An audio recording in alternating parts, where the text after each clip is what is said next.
वृंदावन का ऐसा एक्सपीरियंस मिलेगा हमने कभी नहीं सोचा था। So hey guys, welcome back to Fancy Nancy vlogs. तो आज हम लोग जा रहे थे वृंदावन और सुबह सुबह हम लोग निकल गए अपनी गाड़ी लेकर। इस मोटे को 1 मिनट के अंदर अंदर ही नींद आ जाते और 2 मिनट के अंदर अंदर ही खराटे। अब मैंने इसकी सोते हुए की वीडियो बना ली थी तो इसको भी बदला लेना ही था। अब बारी थी मेरी सोने की और इस मोटे ने मेरी वीडियो बना ली। अब ब्रेक के लिए हम लोग रुके थे एक ढाबे पे और ये मैं कोई पोज के लिए 2 उंगली नहीं दिखा रही हूँ, बल्कि मैं बता रही हूँ कि मैं 2 नंबर करने आई हूँ। अब पेट खाली करके नंबर था पेट वापस से भरने का। इंसान का यही तो काम है, पेट खाली करो, भरो, सो जाओ, खाओ पियो, सो जाओ। अभी हमारी दूसरी गाड़ी के भी मेंबर्स आ गए थे और साथ ही साथ हमारा खाना भी आ गया था। अब अगर हाईवे से गुजरो और ये खट्टी मीठी गोलियां नहीं ली तो फिर क्या खाक हाईवे पर आए। अब मैं तो अपनी गोलियां लेने में बिजी थी और तब मुझे पता चला कि हमारी एक गाड़ी की चाबी गुम हो गई है।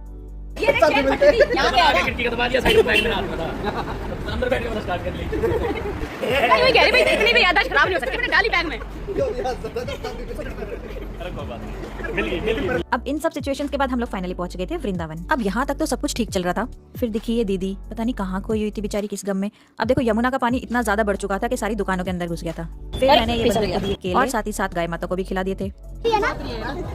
और फिर मिल गए कुछ क्यूट से सब्सक्राइबर्स और उनसे करी थोड़ी बातें।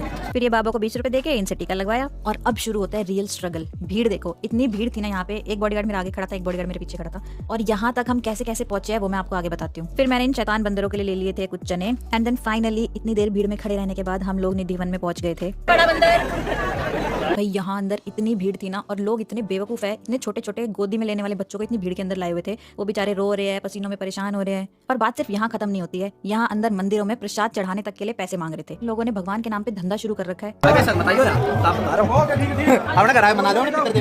बाकियों की तरह हमने ये बेवकूफी नहीं करी और हमारे छोटे बच्चे को बाहर ही रखा।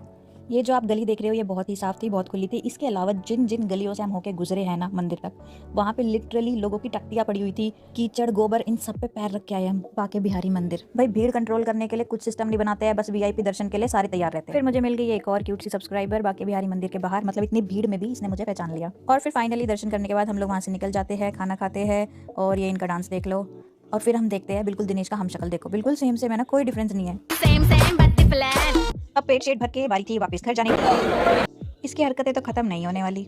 और फिर गाड़ी में बैठते ही इसके खर्राटे शुरू हो गए और हम लोग पहुंच गए अपने घर। सो गाइज, इस वीडियो में मैं किसी की भी कोई फीलिंग्स हर्ट नहीं करना चाहती हूँ, बस अपना एक्सपीरियंस बता रही थी कि वृंदावन का मेरा एक्सपीरियंस कैसा रहा। और बस ये मैसेज कन्वे करना चाहती हूँ कि जो ये मंदिरों में सिस्टम चल रहा है, एक तो भीड़ भाड़ को कंट्रोल करने की जगह वीआईपी दर्शन को ज़्यादा बढ़ावा दिया जा रहा है। लोग भी वीआईपी दर्शन करते हैं और मंदिर वाले भी करवाते हैं, तो ये बहुत ही गलत है। और सेकेंड चीज़, मंदिर में प्रसाद, मैं खुद अपना प्रसाद खरीद के लेके गई थी, लेकिन प्रसाद चढ़ाने के लिए वो पैसे मांग रहे थे कि अगर आपको श्रृंगार का चढ़ाना है तो इतने रुपए, प्रसाद चढ़ाना है तो इतना। ये चीज़ बहुत गलत है और ये सुधारने की बहुत ज़रूरत है। Anyways, that's it for this vlog. I hope you guys like it. आपका वृंदावन का एक्सपीरियंस कैसा रहा मुझे कमेंट्स में ज़रूर बताना।